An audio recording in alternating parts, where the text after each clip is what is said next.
TRS party auto కార్మికుల పైన మొసలి కన్నీరు గారుస్తూ ఉంది. నిజంగా వాళ్ళు ప్రభుత్వం 10 సంవత్సరాలు ఉన్నప్పుడు ఆర్టీసీ కార్మికులకు తీసుకున్న సంక్షేమ కార్యాలయం అని ఉంటే చెప్పాలి. ఉదాహరణకు మెట్రో వస్తే ఇతరులపై ప్రభావం పడ్డదనో, మహిళలకు ఉచిత ప్రయాణం ఇస్తే ఆటోలపై ప్రభావం పడ్డదనో చెప్పేటువంటి ఆరోపణ తప్పు. మేము ఎక్కడ కూడా బస్సు ప్రయాణికుల ఇంటికి వెళ్ళడం లేదు. బస్సు గతంలాగానే బస్టాండ్ నుంచే పోతా ఉంది. ప్రజలు ఇంటి దగ్గర నుంచి బస్టాండ్కి రావడానికి ఆటోలు వాడుకుంటా ఉన్నారు.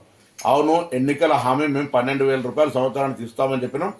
మీ నిర్వాహకం వల్ల, ఆర్థిక సంక్షోభం వల్ల ఈ సంవత్సరం ఇవ్వలేకపోయినాం. భవిష్యత్తులో తప్పకుండా ఆటో కార్మికులను ఆదుకునే బాధ్యత మా ప్రభుత్వానికి ఉన్నది.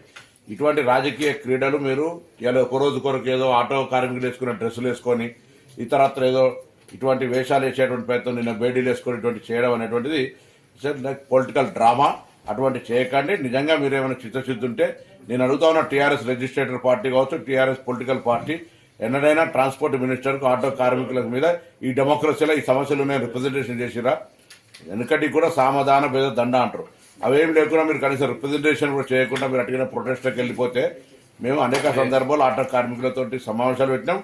రండి, ఆటో ప్రతినిధులు తీసుకొని బరాబర్గా డెమోక్రటిక్గా మా ఆఫీసులో కూర్చొని మాట్లాడదాం. అంతేగాని ఇటువంటి వాళ్ళ పేరు మీద మీరు పొలిటికల్ ప్రోగ్రాం తీసుకునేటువంటి ప్రయత్నం చేస్తే ఇది మంచిది కాదు సమాజానికని మనం చేస్తాము.